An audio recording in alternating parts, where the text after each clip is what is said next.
بسم اللہ الرحمن الرحیم۔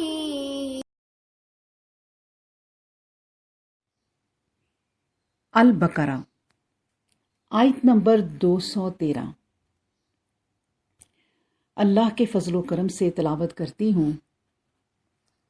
اعوذ باللہ من الشیطان الرجیم، بسم اللہ الرحمن الرحیم۔ کان الناس امۃ واحدہ فبعث اللہ النبیین مبشرین ومنذرین وانزل معهم الکتاب بالحق لیحکم بین الناس فیما اختلفوا فیہ وما اختلف فیہ الا الذین اوتوہ من بعد ما جاءتهم البینات بغیا بینہم فہد اللہ الذین آمنوا لما اختلفوا فیہ من الحق بإذنہ واللہ یہدی من یشاء الی صراط مستقیم۔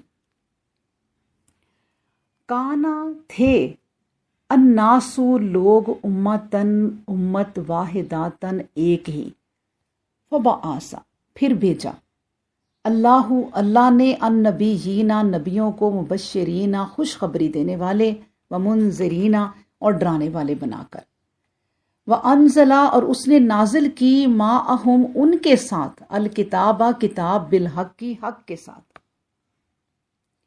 لیحکما تاکہ وہ فیصلہ کرے، بین الناسی درمیان لوگوں کے، فی مختلفو فی ما اس میں جو اختلافو انہوں نے اختلاف کیا، فی ہی جس میں، وما اور نہیں اختلافا اختلاف کیا، فی ہی اس میں، الا مگر، اللہ زینا انہوں نے جن کو اوتوہ دیے گئے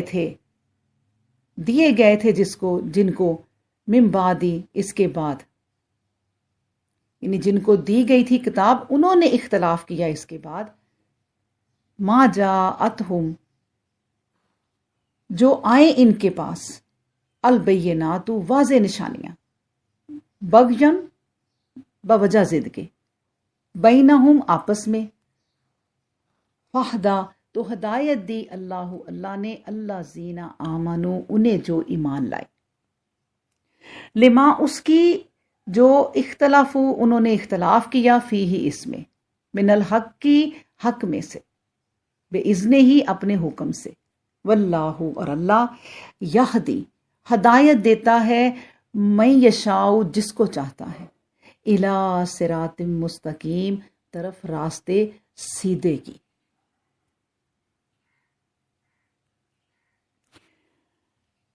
ترجمہ پڑھتے ہیں کہ لوگ الگ الگ گروہوں میں بٹے ہوئے نہیں تھے، بلکہ ایک ہی قوم و جماعت تھے۔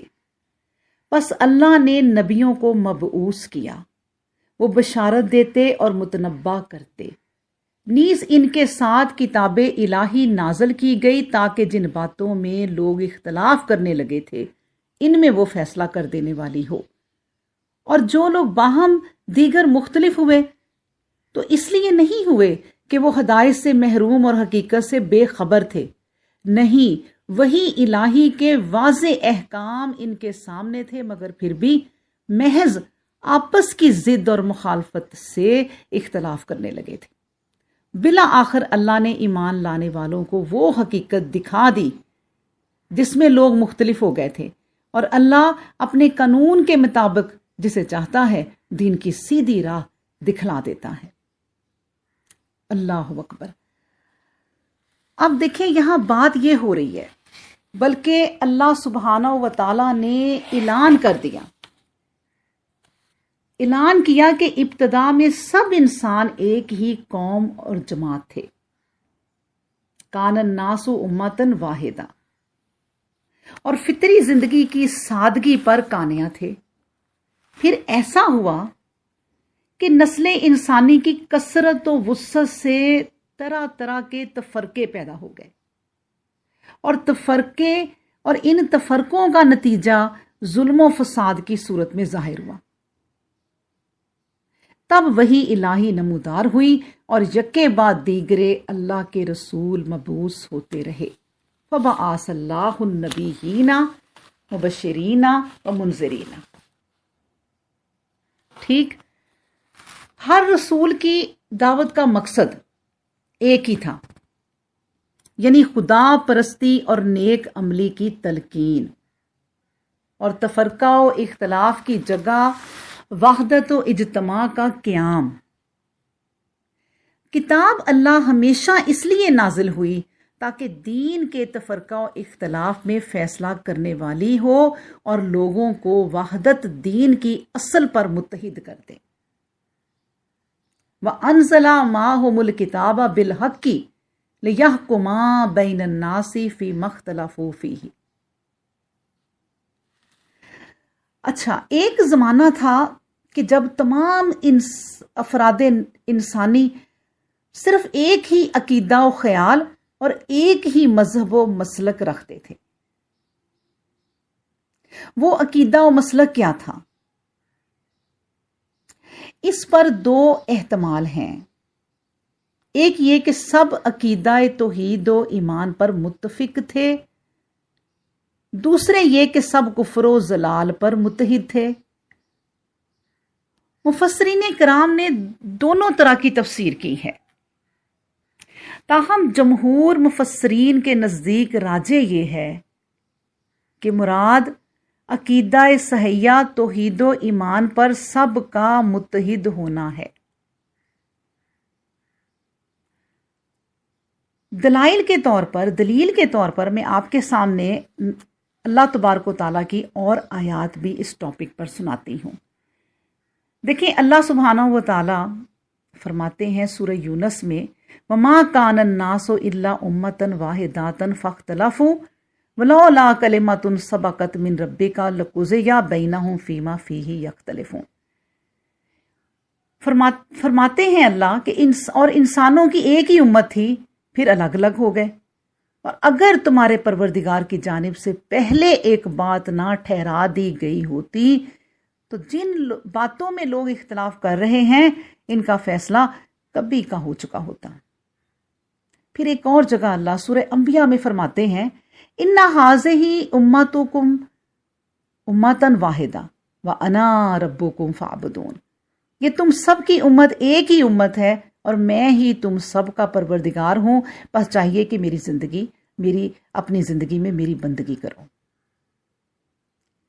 پھر ایک اور آیت آپ کے سامنے رکھ دیتی ہوں، سورہ المومنون میں ہے کہ وَإِنَّ هَٰذِهِ أُمَّتُكُمْ أُمَّةً وَاحِدَةً وَأَنَا رَبُّكُمْ فَاتَّقُونِ. اور دیکھو، یہ تمہاری امت دراصل ایک ہی امت ہے اور تم سب کا پروردگار میں ہی ہوں، بس مجھ سے ڈرو. تو ان تمام آیات سے یہ معلوم ہوتا ہے کہ اس جگہ وحدت سے عقیدہ و مسلک کی وحدت اور دین حق توحید و ایمان کا متحد ہونا مراد ہے. اللہ اکبر. اچھا، پھر فرمایا کہ انبیاء کرام اور آسمانی کتابوں کے کھلے فیصلوں کے بعد بھی یہ دنیا دو گروہوں میں تقسیم رہی. کچھ لوگوں نے ان ہدایات کو واضح طور پر قبول نہ کیا، اور تعجب کی بات یہ ہے کہ قبول نہ کرنے والے اول وہی لوگ ہوئے جن کے لیے انبیاء کرام اور آیات الہی بھیجی گئیں. پھر اس تعجب پر مزید تعجب یہ ہوا کہ ان آسمانی کتابوں میں کوئی اشتباہ یا التباس کی کوئی گنجائش نہ تھی کہ ان لوگوں کی سمجھ میں نہ آئے، یہ غلط فہمی کا شکار ہو جائیں. یہ نہیں تھا، بلکہ حقیقت یہ تھی کہ جاننے بوجھنے کے باوجود ان لوگوں نے محض ضد اور ہٹ درمی سے انکار کیا. تو اس بارے میں یہی اللہ فرما رہے ہیں کہ وَمَا اخْتَلَفَ فِيهِ إِلَّا الَّذِينَ أُوتُوهُ مِن بَعْدِ مَا جَاءَتْهُمُ الْبَيِّنَاتُ بَغْيًا بَيْنَهُمْ فَهَدَى اللَّهُ الَّذِينَ آمَنُوا. ضد کی وجہ سے انہوں نے اختلاف کیا. اچھا، اس سلسلے میں حضرت ابن عباس رضی اللہ عنہما کا بیان ہے کہ حضرت نوح علیہ السلام اور حضرت آدم علیہ السلام کے درمیان 10 زمانے تھے. ان زمانوں کے لوگ حق اور شریعت کے پابند تھے، پھر اختلاف پڑ گیا تو اللہ تعالیٰ نے انبیاء علیہم السلام کو مبعوث فرمایا۔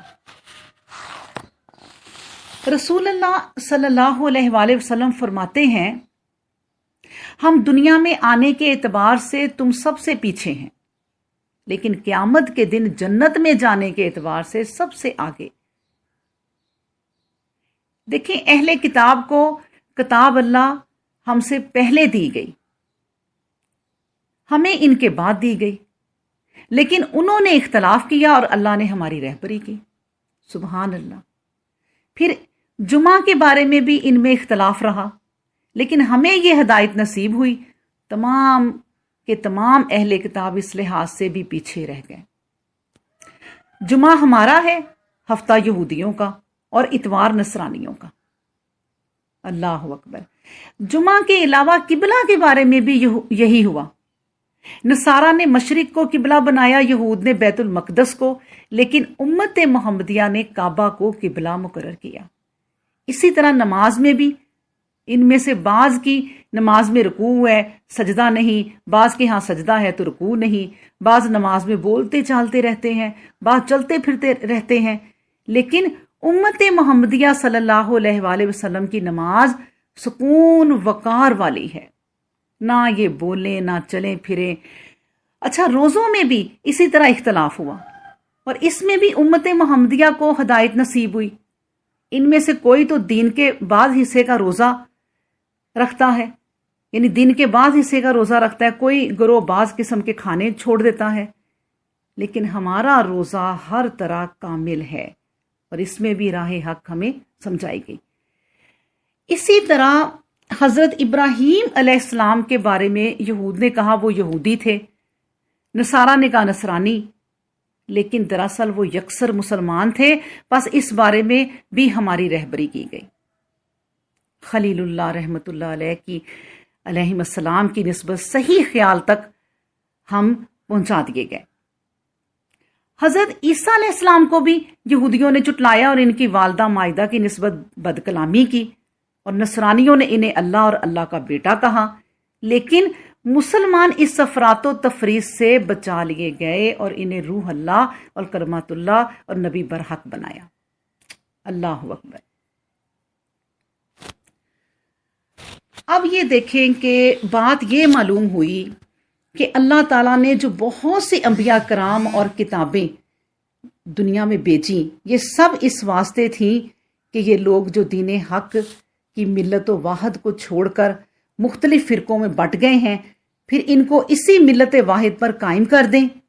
انبیاء کا یہ سلسلہ یوں ہی چلتا رہا کہ جب لوگ اس راہ حق سے پھسلے تو ان کی ہدایت کے لیے اللہ تعالیٰ نے کوئی نبی بھیجا اور کتاب اتاری کہ اس کے موافق چلیں، پھر کبھی بہکے تو دوسرا نبی اللہ آ گیا، اسی راہ حق پر قائم کرنے کے لیے بھیج دیا گیا۔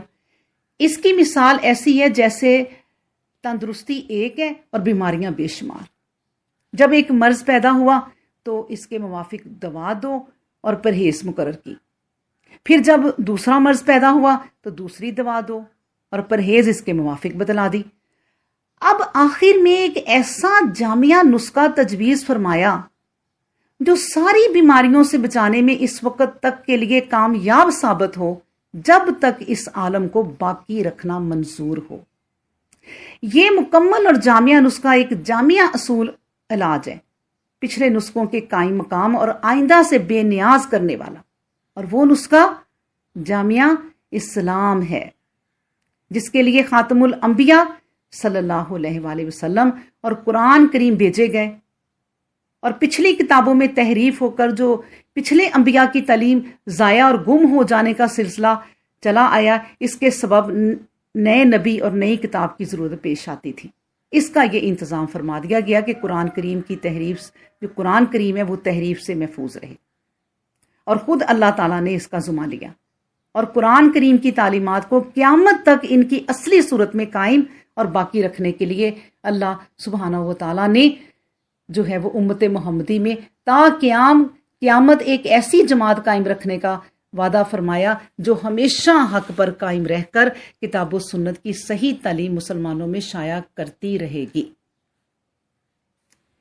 اللہ اکبر۔ پھر اللہ سبحانہ و تعالیٰ فرماتے ہیں گمراہی سے اور فتنوں سے بچنا چاہیے۔ یہ ہدایت رب کے علم اور اس کی رہبری سے ہوئی، وہ جسے چاہے راہ استقامت سمجھا دیتا ہے۔ بخاری اور مسلم میں ہے کہ نبی کریم صلی اللہ علیہ وسلم رات کو تہجد کے لیے اٹھتے تو یہ دعا پڑھتے تھے، اللہم ربی جبرائیل و میکائیل۔